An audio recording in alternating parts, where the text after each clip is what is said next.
नमस्कार दोस्तों, फिर से स्वागत है आपका आपके ही चैनल आपके ही यूट्यूब परिवार में। तो देखिए, बड़ी इलायची अभी कुछ दिनों से आप देख रहे हैं कि थोड़ी सी वापस शांत हो गई है और शांति की तरफ बढ़ने लगी है। तो मेरे हिसाब से इसमें इतनी कोई परेशानी वाली बात नहीं है, क्योंकि बड़ी इलायची का जो है ये मूवमेंट जो है हमेशा से ही आपने शायद देखने को मिला है आपको कि तेज़ी के साथ में बीच बीच में जो है ये शांत हो जाती है। लेकिन इसमें थोड़ा सा ध्यान रखने की ज़रूरत होती है कि जब शांति हो तब इसके अंदर क्या करना चाहिए, और तेज़ी की तरफ अगर बढ़ रही हो तो क्या क्या क्या जो है अपने को करना चाहिए। तो चलिए इसके ऊपर चर्चा करेंगे दोस्तों। लेकिन चैनल पर नए हैं तो वीडियो को लाइक और चैनल को सब्सक्राइब जरूर कर लीजिएगा। लगता हो वीडियो शेयर के लायक है तो शेयर करना बिल्कुल भी मत भूलिएगा। तो चलिए सबसे पहले चर्चा करते हैं शांति की तरफ। शांति के बाद में नेपाल के बारे में भी जान लेंगे कि नेपाल में क्या शांति चल रही है या फिर नहीं चल रही है, या फिर सिर्फ गुवाहाटी और सिलीगुड़ी में ही शांति है, या फिर नेपाल साथ में शांति में चल रहा है। तो देखिए, ये शांति जो है आपको भी पता है अच्छी तरह के, जब भी बड़ी इलायची जब तेज़ी की तरफ भागनी चालू होती है तो बीच बीच में जो है इसमें जो है शांति जो है वापस आ जाती है। अभी 2 दिन से अगर 2 दिन से ही मतलब 2 दिन से अगर देखते हैं तो इलायची में शांति चल रही है।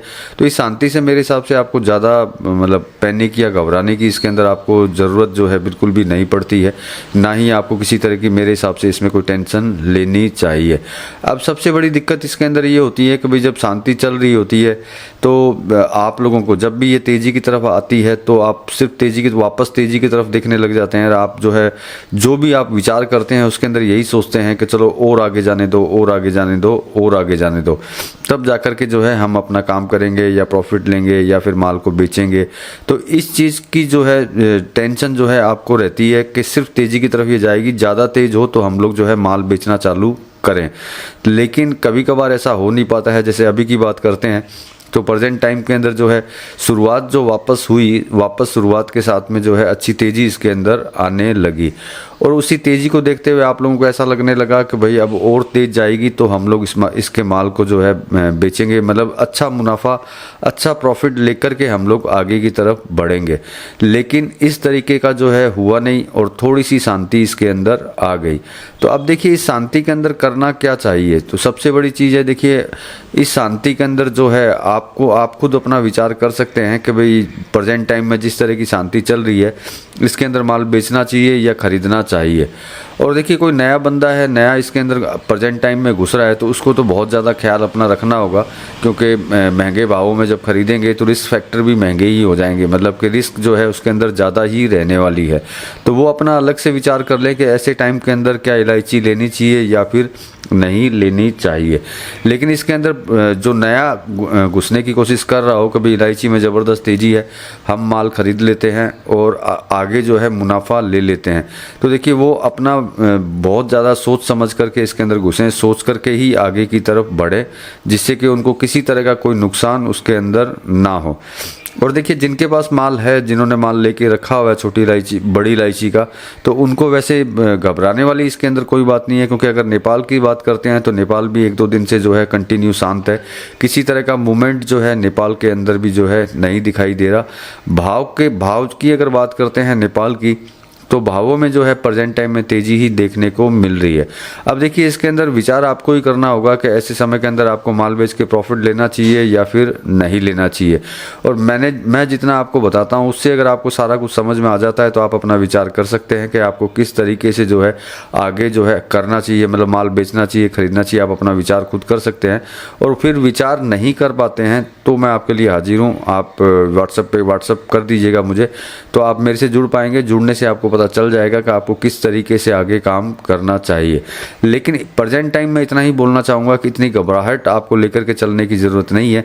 आप पहले जिस तरीके से आप शांत थे उसी तरीके से शांत रहिए। लेकिन एक चीज़ हमेशा से होती आई है कि इलायची के जब भी भाव आने चालू होते हैं तब कुछ मंडियों में जो है वापस गिरावट की तरफ, मान लीजिए कि आज भाव नहीं आया या कल भाव नहीं आया, तो उससे वो मंडियां जो है भाव को नीचे की साइड खींचती हैं। कुछ ही मंडियां हैं, सभी मंडियां नहीं हैं।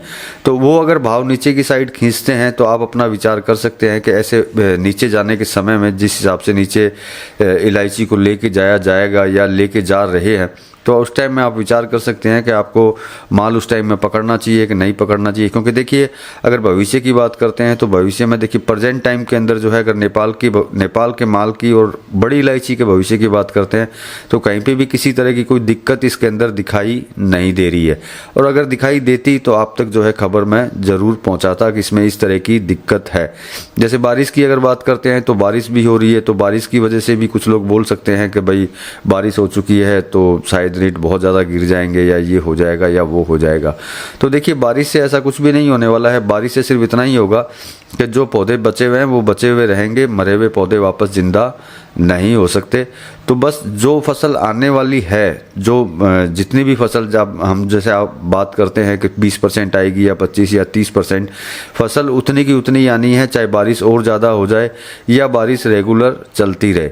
तो मतलब कि फसल में भी इतना लंबा चौड़ा जो है, जैसा आप लोगों को अगर बताया जाता हो कि भाई बारिश ज़्यादा हो चुकी है तो शायद वहाँ फसल जो है ज़्यादा हो जाएगी, तो ऐसा कुछ भी नहीं होने वाला है। इसके ऊपर इतना विचार करने की आपको ज़रूरत नहीं है कि बहुत कुछ वहाँ हो जाएगा और फसल जो है ज़्यादा हो जाएगी।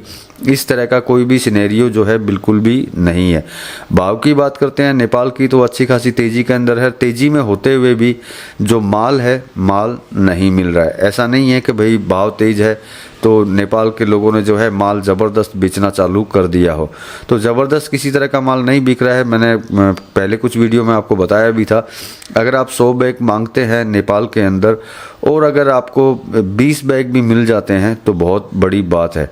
मतलब कि माल की कमी जो है अभी नेपाल के अंदर दिखाई दे रही है। दूसरी साइड दिखाई दे रहा है कि नेपाल के किसान भाई जो हैं माल बेचना ही नहीं चाहते। मतलब कि वो जो है नीचे के भावों के अंदर माल देना ही नहीं चाहते। उनका जो टारगेट है वापस ऊपर की तरफ हो चुका है। तो देखिए जो लंबे टाइम तक हाजिर वाले रुकना चाहते हों या रुक सकते हों तो उनकी बात अलग है। बाकी आप अपने विचार से जो है ऐसे समय के अंदर जब वापस इलायची अगर साइलेंट होने के कगार पे हो तो आप अपना विचार कर सकते हैं कि आपको माल बेचना चाहिए या फिर नीचे की साइड से वापस खरीदना चाहिए। क्योंकि इसी समय पे विचार करना सबसे ज़्यादा ज़रूरी होता है। जब मार्केट तेज़ चल रहा होता है तब उसके अंदर कंटिन्यू विचार करने की कोई ज़रूरत ही नहीं पड़ती, क्योंकि मार्केट कंटिन्यू तेज़ी के अंदर चल रहा है। जब कंटिन्यू तेज़ी में चलता रहेगा तो विचार अपने आप ही बनता रहेगा। लेकिन मार्केट अगर ठहर जाता है तो विचार करने की ज़रूरत पड़ जाती है। क्योंकि कुछ मंडियों में जो मैंने अभी कुछ सेकंड पहले बोला कि भावों को जो है ज़बरदस्त तरीके से नीचे की साइड खींचना चालू कर देते हैं। तो नीचे की साइड अगर खींचता है तो आप लेने का विचार कर सकते हैं, और ऊपर की साइड अगर जाता है तो आप अपने विचार से प्रॉफिट लेने का विचार कर सकते हैं। आपको सारी चीज़ों की इन्फॉर्मेशन मैं ऑलरेडी आपको दे देता हूँ। कुछ इन्फॉर्मेशन रहती है, अगर वो सारी इन्फॉर्मेशन अगर पर्सनल तरीके से अगर आप लेना चाहें तो स्क्रीन पर नंबर है, आप मेरे से संपर्क कर लीजिएगा।